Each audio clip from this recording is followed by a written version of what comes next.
Derrière les sommets du Caucase, véritable muraille contre les grands froids venus de Russie, de hautes vallées infranchissables protègent un territoire qui vit par et pour la vigne, la Géorgie. Ce pays a toujours dû lutter pour son indépendance. Les villages fortifiés le long des frontières avec la Tchétchénie et le Daghestan en témoignent. Leur tour de garde veille sur un héritage millénaire, celui du vignoble géorgien.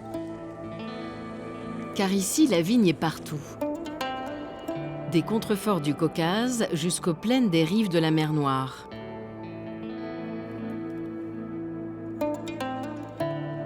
Elle s'est adaptée à toutes ces influences climatiques.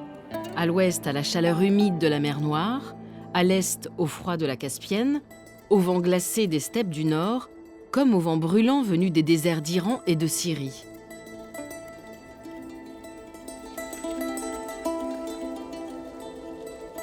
Les Géorgiens sont fiers de posséder un patrimoine unique au monde de 500 cépages autochtones, bien plus qu'aucun autre des grands pays viticoles.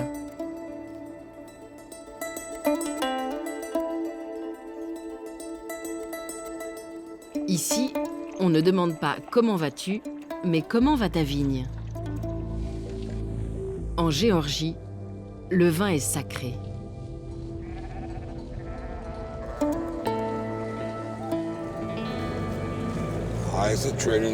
Là-bas, c'est aussi ma terre. Je vais planter des cépages de collection ici et de l'autre côté aussi. Soliko Tsaeshvili a quitté la capitale, Tbilissi, pour s'installer dans la principale région viticole, la Carétie. Il s'est lancé dans la viticulture après la chute de l'Union soviétique. À ce moment-là, les immenses vignobles collectivisés ont été découpés en milliers de petites parcelles. Chaque paysan s'est vu attribuer un demi-hectare de vignes. Sur ces terres, Soliko tente de constituer une collection de cépages anciens. C'est un cépage qui s'appelle Rirfi. Ce cépage rare avait disparu pendant la période soviétique. Ici, on n'a planté que des cépages de Carétie. Ce que je voudrais faire, c'est planter au moins 22 cépages différents.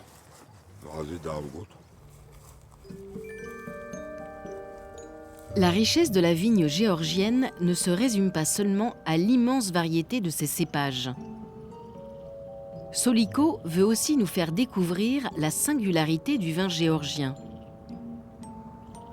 Car ici, en Carétie, chaque famille possède sa vigne, produit son vin et le partage. La maison de son ami Gogi Nabelishvili porte l'empreinte de cette tradition millénaire.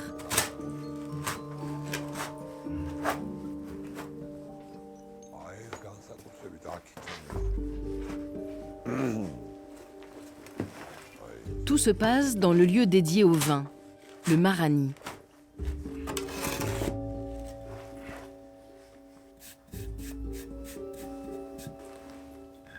Le secret des vins traditionnels de Carétie, c'est qu'ils sont vinifiés dans des jarres enterrées, des gvévris. Combien de temps tu le laisses dans le gvévri? Moi, je le laisse tout l'hiver. Je le vinifie dans le gvévri et pour le boire, je le mets en bonbonne. Soliko et Gogi font leur vin dans leur propre gvévri. Ils échangent comme chaque année leur expérience, leurs réussites comme leurs échecs. Sous la terre sont enterrés 5 gvévris de vin rouge ou blanc qui doit être bu dans l'année. Le vin s'oxyde vite dans les jarres et ne s'y conserve guère. Buvons à la récolte de cette année. Et qu'il soit encore meilleur l'année prochaine. Il pique encore un peu. Oui, il a encore des bulles. Pour n'importe quel Géorgien, et surtout pour un Carétien, le vin, c'est sa fierté. C'est inscrit dans nos gènes. Mon grand-père a trouvé ce gvévri dans le jardin. Il l'a déterré. Et dans ce gvévri, il y avait 150 pièces en argent. Il datait du 8e siècle. Les pièces venaient d'Irak, du Proche-Orient, quelques-unes d'Égypte et même une d'Andalousie. Soliko et Gogi partagent une passion commune. Poursuivre et promouvoir la vinification dans les Gvévri, qui avait presque disparu à l'ère de la viticulture intensive soviétique. Une tradition qui remonte pourtant à la nuit des temps. On retrouve des jarres à vin en Géorgie à chaque période de l'histoire, jusqu'au premier temps de la civilisation sédentaire. Plusieurs auteurs antiques ont mentionné la Transcaucasie et spécialement le territoire de la Géorgie comme la terre des premiers raisins cultivés.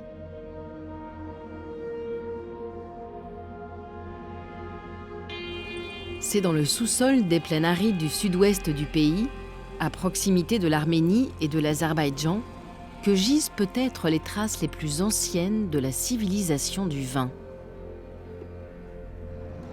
Nana Roussichvili est paléobotaniste. En étudiant la morphologie des pépins de raisin retrouvés lors de fouilles, elle reconstitue depuis des années l'histoire de la vigne et de ses origines. Pour elle, comme pour toute l'équipe de chercheurs de Choulaveri, l'enjeu est de taille. Prouver définitivement que nous sommes ici sur les traces des tout premiers vignerons de la période néolithique. Nana cherche à déterminer à quand remontent les premières vignes domestiquées.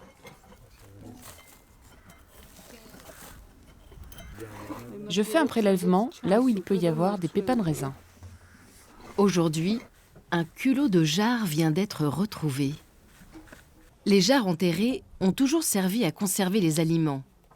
Comment prouver qu'elles ont aussi contenu du vin ? Ce fragment va être envoyé pour faire des analyses. On espère trouver des traces de vin en recherchant la présence d'acide tartrique dans cette poterie. Si on y arrive, ce serait formidable, car le but principal de notre projet, c'est de prouver l'existence du vin le plus ancien au monde.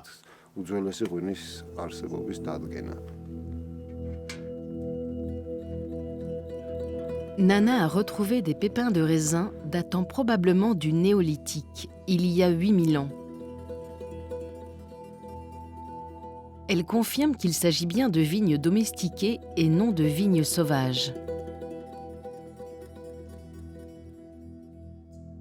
En observant attentivement les pépins de raisin, il est possible de préciser s'ils ont été cassés, par quels moyens.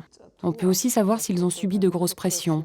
Le fait de trouver les pépins concassés au fond de la jarre, sans doute avec un pressoir, et qui sont restés au fond de celle-ci, nous donne la certitude que le vin a été fait de manière naturelle à l'intérieur de la jarre. Il y a bien une continuité de cette culture du vin, qui n'a pas connu de rupture jusqu'à aujourd'hui.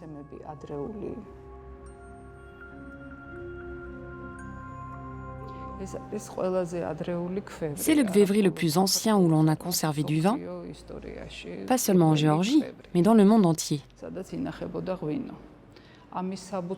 La forme et les grappes stylisées en sont les indices. Enfin, on a trouvé par analyse des traces d'acide tartrique qui prouvent que ce récipient servait à conserver le vin. Il est prouvé scientifiquement que les hommes ont su ce qu'était le vin et ont connu l'état d'ivresse il y a déjà 8000 ans. Et peut-être même plus tôt, à l'âge de pierre, quand ils vivaient dans les cavernes et qu'ils ont découvert la vigne sauvage. Plus tard, en se sédentarisant, ils ont commencé la domestication de la vigne sauvage.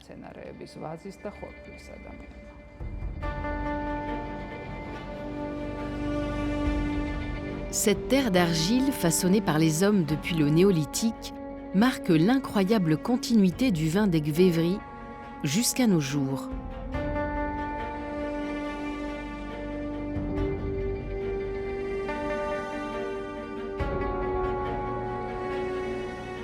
En Carétie, quelques rares familles possèdent encore leurs secrets de fabrication. Soliko rend visite à la famille Kpilashvili, fabricant de jarres depuis 4 générations. Comment allez-vous? Tu bois toujours du vin?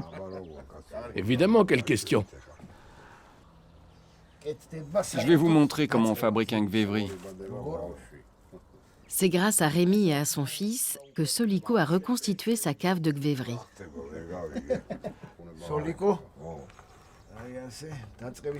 C'est la base d'un gvévri qui contiendra 2000 litres de vin.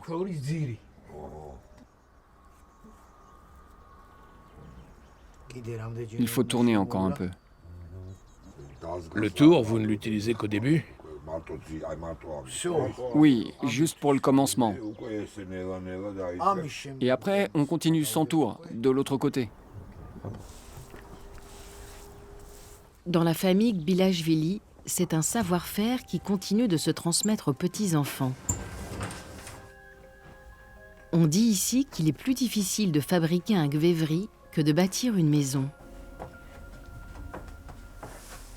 Le gvévri et sa technique de vinification sont à ce point uniques et liés à la civilisation viticole de Géorgie que le vin des jarres est désormais inscrit au patrimoine immatériel de l'UNESCO. C'est toute une identité, un savoir-faire et une histoire millénaire qui est enfin reconnue.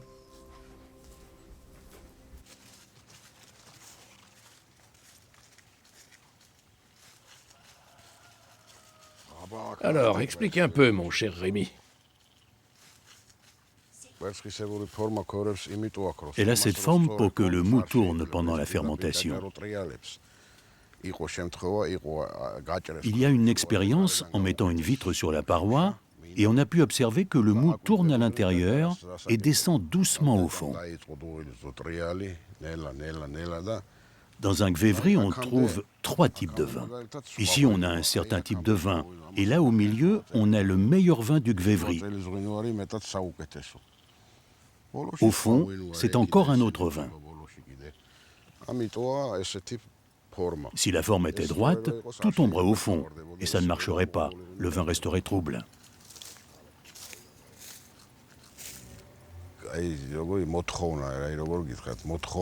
Aujourd'hui, la demande augmente. Avant, il n'y en avait pas beaucoup. Mais maintenant, ça marche mieux. Il y a de plus en plus de gens qui installent des caves privées chez eux, de 10 à 20 gvévris.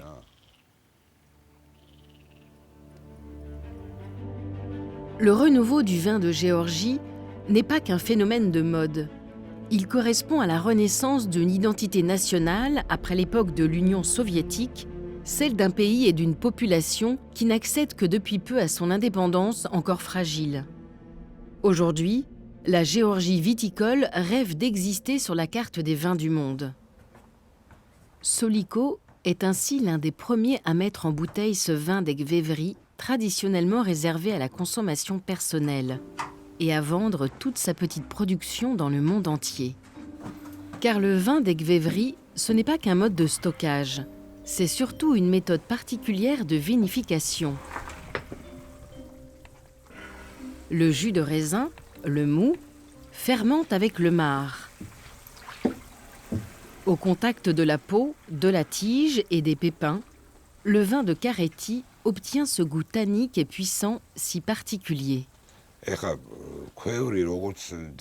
Maintenant, si on regarde bien le gvévri, c'est ce qui fait naître le vin.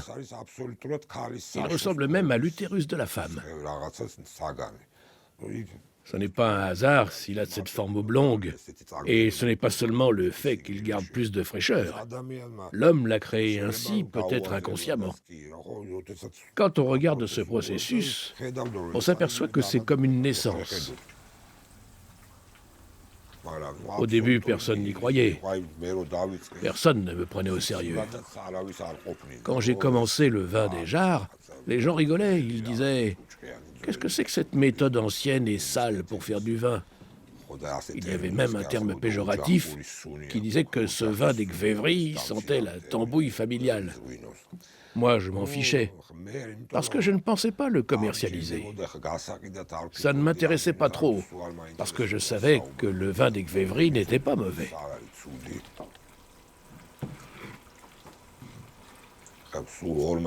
Nous n'étions que quelques-uns au début, qui avons commencé à prendre ce travail vraiment au sérieux. Et je suis très heureux qu'il y ait maintenant beaucoup plus de monde qui le fasse. Et s'il y a une renaissance de notre tradition des vins géorgiens et des kvévri, ce sera leur victoire à eux.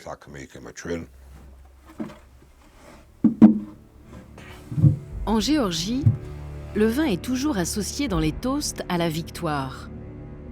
Soumis aux incursions successives des envahisseurs, la vigne et le vin y sont devenus un symbole de résistance, non seulement nationale, mais aussi spirituelle. La légende raconte que lorsqu'un guerrier géorgien partait au combat, il emportait un cep de vigne à sa ceinture. S'il tombait au champ de bataille, une vigne renaîtrait à sa place.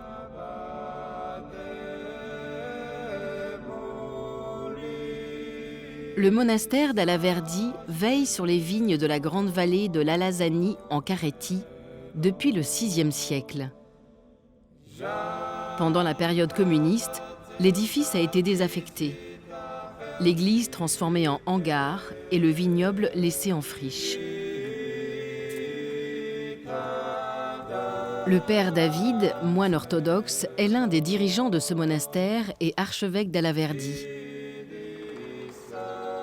Le lieu a été restauré ces dernières années et le père David a tenu à commencer la restauration par la cave et la reconstitution du vignoble du monastère.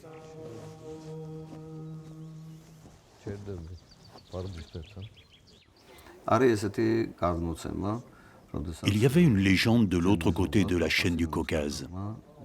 Les Tchétchènes se demandaient d'où venait la force des Géorgiens. Ils pensaient que cette puissance venait de leur foi et de leurs icônes, que leurs reliques avaient des pouvoirs magiques, et que tout cela leur venait de la vigne et du vin de messe. Ils pensaient donc qu'ils pourraient vaincre les Géorgiens s'ils n'avaient plus de vin. C'est pourquoi la première chose que faisaient les envahisseurs, c'était d'arracher les vignes. Et la première chose que les Géorgiens faisaient après leur passage, c'était de les replanter. Les vignes pour les Géorgiens sont un symbole de puissance, le symbole de leur foi et du lien vital avec Dieu, la mémoire de nos ancêtres qui vivaient au jardin d'Éden. La vigne pour les Géorgiens est le chemin vers l'avenir. Si on suit ce chemin, on sera toujours victorieux. Le père Guérasimé est le moine vigneron du monastère. Ici, tous les kvévri ont été remplacés. Les soviétiques les avaient utilisés comme cuve à essence.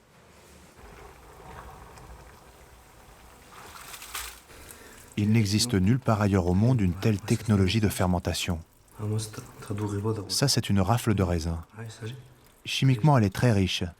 C'est elle qui donne le goût, la couleur et la longévité au vin.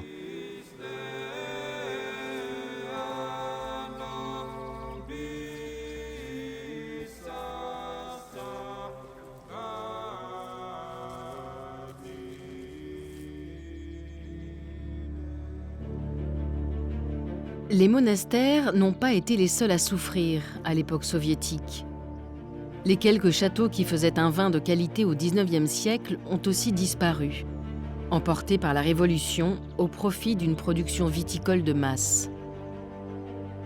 La destinée du château Moukrani dévoile ainsi l'autre visage de la vigne géorgienne, celui des compagnies modernes et de leurs vastes vignobles. Aujourd'hui, le château tente de retrouver ses splendeurs passées. Les caves sont restaurées à l'initiative de Jacques Fleury, un homme d'affaires français et un amoureux du vignoble géorgien.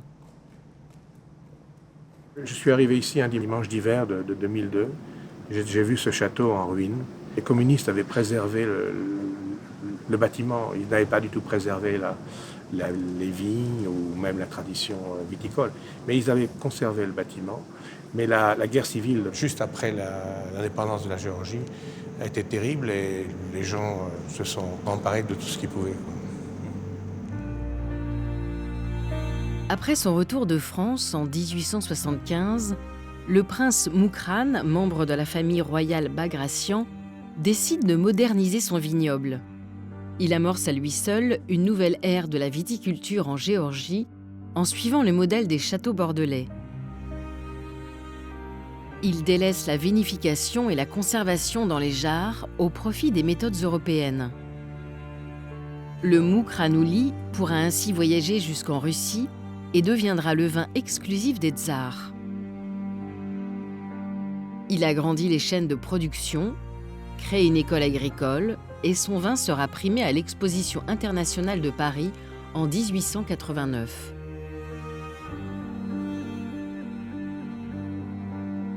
Un succès éphémère auquel met fin la révolution bolchevique.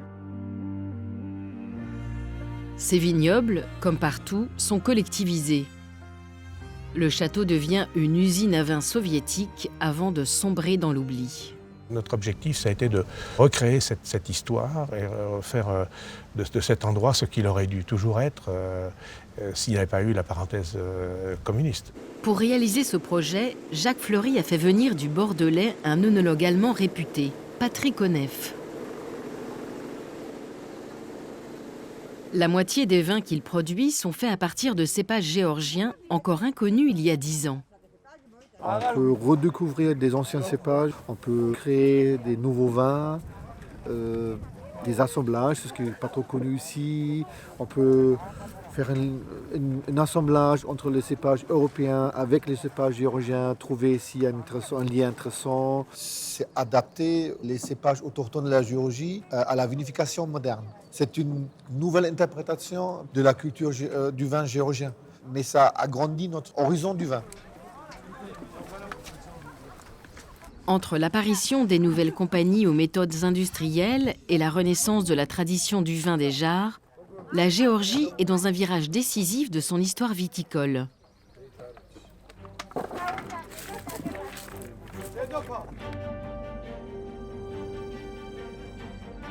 Les deux visages du vin géorgien doivent aujourd'hui apprendre à coexister si cet héritage de 8000 ans veut survivre.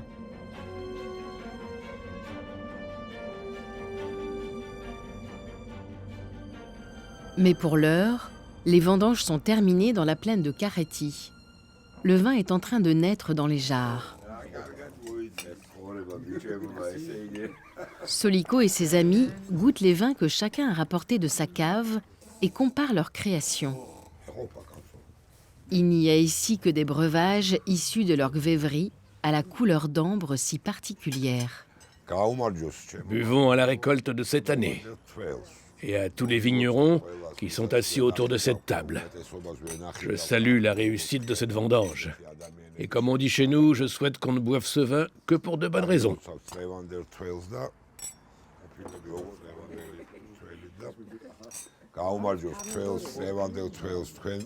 Le banquet géorgien est un moment solennel et sacré qui obéit à une véritable liturgie.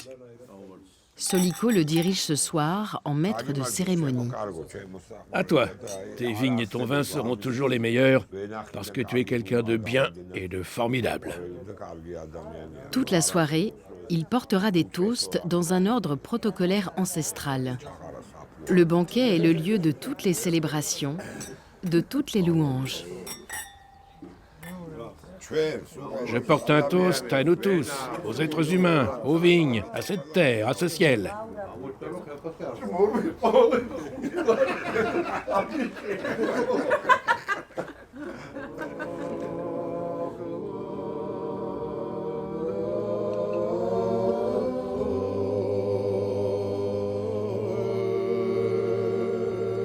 Dans une ultime communion, le chant polyphonique célèbre le lien sacré des hommes à leurs vignes, à leur terre, à leur mémoire.